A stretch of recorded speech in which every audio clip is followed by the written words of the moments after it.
Hallelujah. सभी को जय मसीह की। मैं अमरीक जॉय आज एक बार फिर प्रभु पिता का धन्यवाद करता हूं कि प्रभु पिता ने समय दिया परमेश्वर के वचन आपके साथ बांट सकूं। मेरा YouTube channel Hindi Punjabi Bible study Amrik Singh, इस चैनल के ऊपर मैं आपका स्वागत करता हूं। आप मेरे इस चैनल को सब्सक्राइब कर लो, साथ में जो बेल आइकन उसको टच कर लो ताकि आने वाले हर नई वीडियो का नोटिफिकेशन, उसकी जानकारी आपको तुरंत मिलने पाए और आप मेरे साथ इस वीडियो के अंत तक बने रहें। वीडियो पसंद आए शेयर करना, कमेंट करना, लाइक करना। नहीं पसंद आए तो कोई बात नहीं, आप इसको डिसलाइक करना और आप कमेंट भी करना। आज मैं जो आपसे बात करने वाला हूं, इस बात को बहुत ध्यान से सुनना, इस बात को ध्यान से समझना, क्योंकि हो सकता है आज बहुत से लोग इस वीडियो को पूरा ना देख पाए। हो सकता है इसके बाद ये वीडियो देखना या कोई भी आगे वाला या पीछे वाला कोई वीडियो वो देखना पसंद ना करें। हो सकता है ऐसा हो कि बहुत से लोग जिन लोगों ने चैनल को सब्सक्राइब किया है वो अनसब्सक्राइब कर दें, और हो सकता है वो लोग कभी भी मेरे कोई भी वीडियो को पसंद ना करें और तो और उसको देखना उनको पसंद ना आए। तो खैर कोई बात नहीं, मैं जो वीडियो बना रहा हूं मैं किसी के मनोरंजन के लिए नहीं बना रहा, लेकिन मैं तो परमेश्वर के वचन की सच्चाई आप लोगों को बताना चाहता हूं, और सच्चाई ऐसी कि जो आपको परमेश्वर के राज्य में लेकर जा सकती है अगर आप उसको मानते हो तो। मैं पंजाब से हूं और मेरे पंजाब में बहुत से किसान लोग, जमींदार लोग अपने खेत में काम करते हैं, और कई बार तो ऐसा होता है कि जो खेती में काम करने वाला इंसान है या जो जमींदार है या जो किसान है जो खेत में काम करता है, वो अपने खेत में कई बार तो वो दो फसल उगा देता है। मतलब दो फसल कब उगती है? जब वो दो तरह का बीज उसमें डाल देता है। तो ऐसा अक्सर होता है, ऐसा वो करते भी हैं। लेकिन बाइबल इसके बारे में क्या कहती है?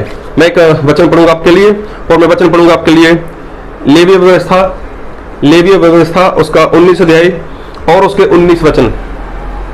तो मेरी विधियों को निरंतर मानना, अपने पशुओं को भिन्न जाति के पशुओं से मेल खाने ना देना, अपने खेत में दो प्रकार के बीज इकट्ठा ना बोना, और शनि और उनकी मिलावट से बना हुआ वस्त्र ना पहनना। अब लिखा है बाइबल में कि दो प्रकार के बीज अपने खेत में मत डालना। ये किसने बोला? ये परमेश्वर ने बोला। दो प्रकार का बीज, दो प्रकार का बीज परमेश्वर डालने के लिए मना करते हैं। तो किसको? क्या पंजाब वालों को? क्या किसी जमींदार को या किसी किसान को? अगर किसी ने जमीन के अंदर बीज डाल दिया तो परमेश्वर चाहे वो बीज ना उगने दें, उसके ऊपर फल ना लगे, लेकिन ऐसा तो नहीं होता। एक बार नहीं, कई बार उन लोगों ने अपने खेत के अंदर दो दो बीज डाले हैं, और दो दो बीज डाले हैं, और दोनों ही बार उनके बीज वो बड़े हैं, वो फल लेकर आए हैं। तो परमेश्वर फिर किस बारे में बात करते हैं? क्या परमेश्वर किसान के बारे में बात करते हैं? क्या परमेश्वर किसी ऐसे खेत में काम करने वाले की बात करते हैं? नहीं, हमारे परमेश्वर ऐसे नहीं है। परमेश्वर अगर किसी को कुछ सिखाते हैं तो वो संसार में रहने वालों को संसार की भाषा में, उनकी भी भाषा में कुछ सिखाते हैं। जी हाँ, परमेश्वर वो पवित्र है, और परमेश्वर ऐसा चाहते हैं कि जैसा मैं पवित्र हूं वैसे तुम भी अपने सारे चाल चलन में, अपने सारे चरित्र में पवित्र बनो। तो बात को ध्यान से सुनना और समझना। बोने वाला कुछ नहीं, लगाने वाला कुछ नहीं, खाद खुराक डालने वाला, पानी देने वाला, उसके अंदर कुछ नहीं, लेकिन सबसे बड़ा कौन है? जो उसको उगाता है, जो उसके ऊपर फल लेकर आता है, मतलब परमेश्वर, वो सबसे बड़े हैं। तो ध्यान से सुनना। प्रभु यीशु ने एक बार दृष्टांत दिया। एक इंसान था जो खेत में बीज बोने के लिए चला गया। मत्ती 13 अध्याय अगर आप पढ़ो तो आपको पता चल जाएगा। तो वहां पर परमेश्वर ने बात की बीज की, वहां पर बात की परमेश्वर ने अपने सेवक की, और वहां पर बात की परमेश्वर ने जमीन की। अब जमीन प्रभु यीशु बताते हैं इंसान को, और बीज डालने वाला परमेश्वर बोलते हैं अपने सेवक को, और बीज है परमेश्वर का वचन। तो बीज किसके अंदर डालना है? जमीन के अंदर। बीज जमीन के अंदर। जमीन कौन है? परमेश्वर ने इंसान को कहां से बनाया? मिट्टी से बनाया, मतलब इंसान का जो जीवन है वो जमीन है। तो परमेश्वर कहना क्या चाहते हैं कि इस इंसान के अंदर ये जो विश्वासी है, ये जो इंसान है, इसके अंदर दो तरह का बीज नहीं होना चाहिए। उसके जीवन के अंदर दो तरह की बातें नहीं होनी चाहिए। कैसे? बाइबल को बहुत ध्यान से सुनना और ध्यान से समझते जाना इसको कि परमेश्वर हमसे वो क्या कहना चाहते हैं। जी हाँ, परमेश्वर इंसान को बोलते हैं जमीन, और परमेश्वर खुद के वचन को बोलते हैं वो बीज है। और बाइबल से एक वचन पढ़ूंगा, मैं पढ़ूंगा रोमियो उसका 8 अध्याय उसके 5 वचन।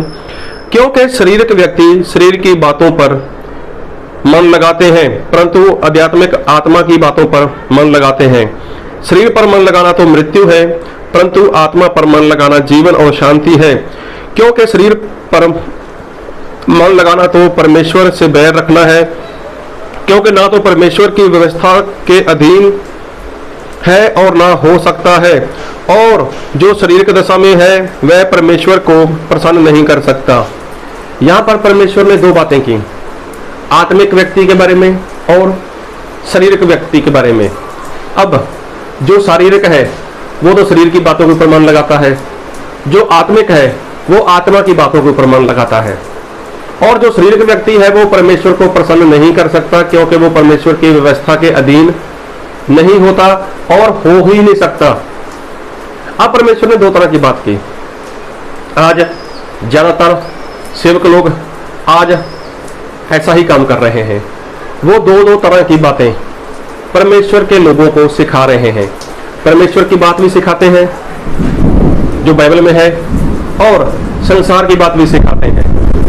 हम संसार को नहीं छोड़ सकते, हमें संसार में रहना है, हमें बिरादरी देखनी है, हमें समाज देखना है, लोगों को प्रसन्न करना है। अगर हम लोगों के साथ नहीं चलेंगे, लोगों के साथ नहीं रहेंगे, तो लोग हमारा विरोध करेंगे। ये सारी बातें और भी ढेर सारी बातें हैं। मसीही लोगों को कैसे रहना चाहिए, किस तरह से रहना चाहिए, ये सारी बातें बाइबल में लिखी हैं।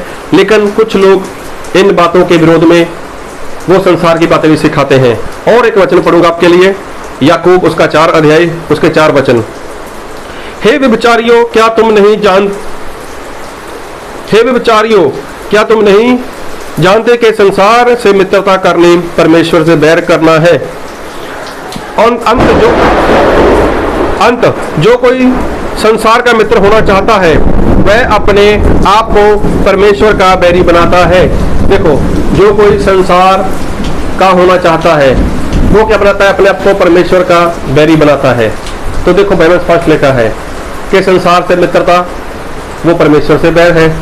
तो लेकिन आज ज्यादातर इंसान क्या करते हैं? परमेश्वर ने अपने लोगों को ऐसा बोला है कि संसार से बाहर आ जाओ, संसार की परंपराओं से, उनके रीति रिवाज से, उनकी जो भी मान्यताएं हैं उनसे बाहर आ जाओ। लेकिन आज ज्यादातर लोग क्या करते हैं? सिखाने वाले क्या करते हैं? अरे नहीं, ऐसा नहीं है, वैसा नहीं है, हमें संसार में रहकर संसार के साथ रहना होगा। जैसे किसी की शादी है, शादी में जाना होगा, वहाँ की जो परंपरा है, वहाँ पर डीजे वगैरह है, वहाँ पर जो भी फिल्मी गाने हैं, तो हमें सबको में भागीदार होना पड़ता है। अगर नहीं होंगे तो लोग हमारी कैसे सुनेंगे, हमारी कैसे मानेंगे। ऐसी ढेर सारी बातें हैं। अब मैं कितनी बातें निकाल कर लिख रहा हूँ, आप लोग अच्छे से जानते हो। लेकिन बाइबल में लिखा है कि संसार का ऊपर मन लगाना वो परमेश्वर से बैर है। लेकिन आज दो तरह की बातें लोगों को सिखाई जाती हैं, दो तरह की बातें इंसान के अंदर है। और ये कौन लेकर आता है? ये परमेश्वर के दास से लोग सीखते हैं। और परमेश्वर का दास क्या करता है? वो दो तरह का बीज डाल रहा है। तो परमेश्वर ने साफ मना कर दिया कि दो तरह का बीज मत डालना। फिर एक वचन पढ़ूंगा, मत्ती उसका 6 अध्याय उसके 24 वचन से। कोई मनुष्य दो स्वामियों की सेवा नहीं कर सकता, क्योंकि वह एक से बैर और दूसरे से प्रेम रखेगा, या एक से मिला रहेगा और दूसरे को तुच्छ जानेगा। तुम परमेश्वर और धन दोनों की सेवा नहीं कर सकते। देखो बाइबल में लिखा है कि इंसान परमेश्वर की और धन की वो सेवा नहीं कर सकता। एक इंसान दो स्वामियों की सेवा नहीं कर सकता। मतलब आप परमेश्वर के साथ भी चलना चाहते हो और संसार के साथ भी चलना चाहते हो। आप परमेश्वर को भी खुश करना चाहते हो और संसार को भी, बिरादरी को भी, समाज को भी खुश करना चाहते हो। तो ऐसा आपसे नहीं होगा, ऐसा मैं नहीं, ऐसा प्रभु यीशु ने खुद अपने मुंह से बोलकर बाइबल में लिख कर दिया हुआ है। लेकिन आज सीखने वाले तो ऐसा ही सीख कर बैठे हैं ना, सिखाने वाले आज यही सिखाते हैं ना। आज अगर किसी को पैसे की ज़रूरत है, आज अगर किसी के ऊपर कर्ज है या जो भी है, तो सामने वाला क्या बोलेगा, चलो प्रार्थना करते हैं आपके लिए, परमेश्वर आपके लिए कुछ बंदोबस्त करेंगे, और आप ट्राई करना लोन के लिए। तो प्रार्थना होती है और हो सकता है उनका लोन पास हो जाए, फिर लोन लेते हैं, फिर बोलते हैं परमेश्वर के नाम की महिमा हो, परमेश्वर की स्तुति हो, परमेश्वर के दास ने मेरे लिए प्रार्थना की और मेरा लोन पास हो गया, मेरे ऊपर जो कर्ज था अब वो ज्यादा कर्ज हो गया। तो ये कोई प्रार्थना हुई, ये कोई गवाही हुई? अरे बताओ ना, परमेश्वर क्या कर सकते हैं, कैसे कर सकते हैं, किसके लिए कर सकते हैं, कब करेंगे, ये सारी बातें बतानी होती हैं। लेकिन इंसान क्या दो तरह का बीज डाल देता है, दो तरह का बीज डालता है। परमेश्वर वाली बात बताएगा और संसार में से जो संसार की बातें हैं वो भी बता देगा, दो तरह का बीज डालता है। तो परमेश्वर ने मना किया है कि खेत में दो तरह के बीज मत डालो। ये संसार के लोगों की बात नहीं की परमेश्वर ने। संसार के लोग तो दो तरह की खेती करते हैं, फसल उगाते हैं, कुछ ना कुछ अपने खेत के अंदर डबल डबल काम करते हैं और वो सफल भी होते हैं। लेकिन मसीह में जो लोग हैं, परमेश्वर आत्मा की बात करते हैं। तो क्या आज सेवक लोग दो बातें नहीं करते? अगर मानो किसी को बुखार है, किसी को खांसी है, किसी को सर्दी है, परमेश्वर के दास के पास गए, हाँ जी ऐसी परेशानी है, बुखार आ गया है, सर्दी है, खांसी है, 2-4 दिन से है, चलो प्रार्थना करते हैं। प्रार्थना करने के बाद चलो जाकर डॉक्टर को बता देना, चेकअप कराना, और एक दो मेडिसिन की जो आपको वो दवाई दे वो भी ले लेना, परमेश्वर अच्छा करेंगे। ये क्या हो गया? ये दो तरह का बीज हो गया। आपने प्रार्थना तो की, विश्वास के साथ की, या विश्वासी आपके पास आया प्रार्थना के लिए, विश्वास के साथ आया, प्रार्थना करने के बाद आपने क्या बोला, कोई बात नहीं, डॉक्टर को चेकअप करा देना, अगर डॉक्टर जो बोलता है वैसे कर लेना। आप लोग डॉक्टर 1 दिन की 2 दिन की दवाई दे तो लेकर खाना, कोई बात नहीं, परमेश्वर अच्छा करेंगे। ये क्या हो गया? ये दो तरह का बीज हो गया। वो विश्वासी जमीन है, और जमीन के अंदर आपको सिर्फ एक ही तरह का बीज डालना है। चाहे तो आप पूरी तरह से ऐसा बोलो, प्रार्थना मत करवाओ, डॉक्टर की सहायता लो, डॉक्टर से चंगा हो जाओगे, या फिर बोलो प्रभु यीशु आपके जीवन में काम करेंगे। लेकिन आपको बाइबल में जैसा लिखा है वैसा विश्वास करना होगा, और प्रभु यीशु को काम करने के लिए कुछ समय देना होगा। तो ये एक तरह का बीज है। लेकिन एक तरह का बीज बहुत कम लोग बो रहे हैं खेत में, जमीन के अंदर, विश्वासी के अंदर, लोगों के अंदर एक तरह का बीज बहुत कम है। लेकिन दो तरह के बीज, और तो और जो जमीन है ना सामने वाली, उसको भी दो तरह का बीज ही चाहिए। परमेश्वर वाली बात भी चाहिए, और जिस बातों में संसार से खुशी मिले, संसार की बातों में आनंद मिले, वो बात भी उसको चाहिए। तो जमीन भी वैसी हो चुकी है, और तो और इंसान लोग भी, मतलब जो सेवक लोग हैं वो भी ऐसे हो चुके हैं कि वो भी दो तरह का बीज ही डालना चाहते हैं। तो प्रभु यीशु ने मना किया है कि एक इंसान दो स्वामी की सेवा नहीं कर सकता। नहीं कर सकता तो नहीं कर सकता। इंसान की सेवा और परमेश्वर की सेवा, मतलब धन के पीछे भागो, परमेश्वर के पीछे भागो, ऐसा नहीं हो सकता। आप परमेश्वर की सेवा और शैतान की सेवा नहीं कर सकते। एक के साथ आपको बैर करना पड़ेगा, एक के साथ आपको प्रेम करना पड़ेगा, ऐसा प्रभु यीशु ने कहा है। ये सारी बातें आत्मा की बातें हैं। तो मैंने शुरू में बोला है, अगर आपने पूरा वीडियो देखा है तो प्रभु आपको बहुत आशीष दे। मैंने शुरू में बोला है कि बहुत से लोगों को बात पसंद नहीं आएगी। तो देखो, अगर स्वर्ग जाना है, अगर बचना है, तो एक ही तरह का बीज अपने अंदर रखो। प्रभु यीशु जो बोला है, जैसा बोला है उसको ही मानो, तो ही बच पाओगे। संसार से परमेश्वर ने अलग किया है तो संसार से अलग ही रहना है, संसार से अलग रहना है, ऐसा परमेश्वर चाहते हैं। संसार से प्रेम करोगे तो परमेश्वर से बैर रखोगे। अगर परमेश्वर से प्रेम है ना, तो संसार से खुद ब खुद बैर हो जाएगा आपको। तो प्रभु आपको इस वचन से बहुत आशीष दे, और आज के बाद कभी भी अपने अंदर दो तरह के बीज मत आने देना। संसार वाला बीज और परमेश्वर वाला बीज, दोनों एक नहीं, दोनों में से एक बीज काम करने दो। चाहे पूरी तरह से संसार वाला बीज अपने अंदर रखो, चाहे परमेश्वर के वचन वाला बीज अपने अंदर रखो, तो ही आप फलवंत होगे, तो ही आप मसीह में आगे बढ़ पाओगे। अगर परमेश्वर का वचन का बीज आपके अंदर होगा तो ही आप स्वर्ग जा पाओगे। आमीन।